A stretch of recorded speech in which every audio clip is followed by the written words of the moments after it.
دوستو، امریکہ کے صوبے ٹیکساس میں رہنے والی ایک عورت ریبیکا تھامپسن، عمر صرف 34 سال، دنیا کو دیکھنے میں بالکل ایک عام امریکن عورت، جاب، کار، گھر، سوشل میڈیا، سب کچھ نارمل، لیکن اس کے دل کے اندر ایک ایسی نفرت پل رہی تھی جو انسان کو انسان بھی نہیں رہنے دیتی۔ سوشل میڈیا پر اسلام کے خلاف پوسٹیں، مسلمانوں کو گالی، قرآن پاک کے بارے میں زہریلی باتیں، دھیرے دھیرے اس کے آس پاس چھوٹے موٹے نفرت پھیلانے والے لوگ جمع ہونے لگے۔ اسے لگا اب میں کچھ بڑا کر کے دنیا کا دھیان کھینچوں گی، اور پھر ایک دن اس نے وہ فیصلہ کیا جس نے پوری دنیا کو ہلا دیا۔ جولائی کی ایک تپتی دوپہر، اپنے گھر کے پچھواڑے ایک کیمرہ لگایا، لائیو بٹن دبایا اور اعلان کیا، آج میں دکھاؤں گی کہ یہ کتاب کسی کی حفاظت نہیں کر سکتی، دیکھتے ہیں تمہارا اللہ کہاں ہے۔ ہزاروں لوگ ایک منٹ کے اندر لائیو سے جڑ گئے، اور پھر ریبیکا نے قرآن پاک کے پنے پھاڑنے شروع کر دیے۔ ہر پنہ کیمرے کے سامنے لاتی، ہنستی، مذاق اڑاتی، زہریلی باتیں کرتی۔ پھر ایک دھاتوں کی بالٹی لائی جس میں پیٹرول بھرا ہوا تھا، اور پوتر پنوں کو آگ میں جھونکنا شروع کر دیا۔ شعلوں کے ساتھ ساتھ دنیا بھر کے کروڑوں مسلمانوں کے دلوں میں آگ لگ گئی۔ کسی کی آنکھوں میں آنسو، کسی کی جان پر بن آئی، کسی نے دعا مانگنا شروع کر دیا، یا اللہ اس سے ہدایت دے یا پکڑ لے۔ لیکن ریبیکا کو اس درد سے مزہ آ رہا تھا۔ ویڈیو ختم کرتے ہوئے اس نے کہا، دیکھ لیا، تمہارا اللہ اپنے کتاب کو بھی نہیں بچا سکا۔ ویڈیو راتوں رات وائرل ہو گیا۔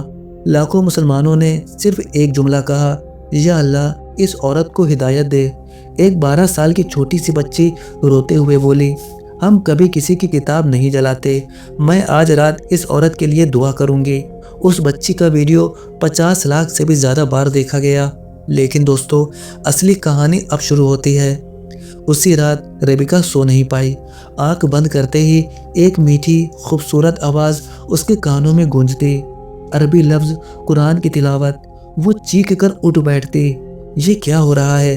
میں تو عربی جانتی بھی نہیں۔ لیکن آواز ہر رات بڑھتی گئی، زیادہ صاف ہوتی گئی، زیادہ میٹھی ہوتی گئی۔ تیسری رات اس نے ایک خواب دیکھا، ایک روشن لائبریری، سونے جیسی نورانی روشنی، اور دنیا بھر کے لوگ قرآن پڑھتے ہوئے۔ اور عجیب بات یہ کہ ریبیکا ہر آیت سمجھ رہی تھی۔ اگلے دنوں میں ایسا ہونے لگا، اس کی کار خود بخود قرآن کی تلاوت بجانے لگی، لیپ ٹاپ پر عربی آیتیں فلیش ہونے لگی، موبائل میں اسلامی میسج دکھنے لگے۔ اس کے اندر کی نفرت دھیرے دھیرے پگھلتی جا رہی تھی۔ وہ سوچتی، قرآن میں آخر ایسا کیا ہے جو میرے دل کو کھینچ رہا ہے؟ اور پھر اس نے پڑھنا شروع کیا، پہلی بار بنا نفرت، بنا غصے، بنا بدگمانی کے۔ وہ پڑھتی کہ یتیموں کا حق ادا کرو، پڑوسیوں سے نیکی کرو، چاہے کسی بھی مذہب کے ہوں، نیائے، دیا اور رحمت پر قائم رہو، اللہ کی رحمت گناہوں سے زیادہ بڑی ہے۔ ریبیکا پھوٹ پھوٹ کر رو پڑتی۔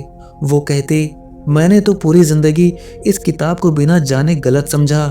وہ قرآن جلانے کے ٹھیک 14 دن بعد ایک شام ریبیکا اپنی کار لے کر جسٹن اسلامک سینٹر کے باہر پہنچی۔ 1 گھنٹے تک کار میں بیٹھی رہی، ڈری ہوئی، تھکی ہوئی، ٹوٹی ہوئی۔ پھر کانپتے ہاتھوں سے مسجد کا دروازہ کھٹکھٹایا۔ دروازہ کھولنے والے بزرگ امام نے پوچھا، بیٹی کس کی تلاش ہے؟ اور ریبیکا ٹوٹی ہوئی آواز میں بولی، I am the one who burned the Quran۔ امام صاحب کی آنکھیں بھر آئیں۔ انہوں نے کہا، بیٹی جس دن وہ ویڈیو آیا تھا، ہم نے اسی دن تمہارے لیے دعائیں شروع کر دی تھی، اللہ تمہیں خود یہاں لے کر آیا ہے۔ بس اتنا سنتے ہی ریبیکا وہیں پھوٹ پڑی، گھٹنوں پر بیٹھ کر رونے لگی۔ سب کچھ باہر نکل گیا، نفرت، غصہ، ڈر، تکلیف۔ مسلمانوں نے اسے گلے لگایا، کسی نے الٹے ایک تانا تک نہیں دیا۔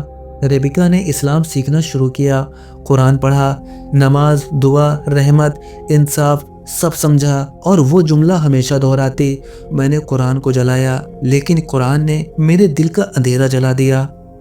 قرآن جلانے کے ٹھیک 40 دن بعد مسجد میں، اسی جگہ جہاں اس نے پہلی بار دستک دی تھی، ریبیکا نے آنسو بھری آنکھوں سے کہا، اشہد اللہ الہ الا اللہ و اشہد ان محمد الرسول اللہ۔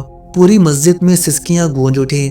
نفرت سے محبت، اندھیرے سے نور، گمراہی سے ہدایت کا سفر پورا ہو چکا تھا۔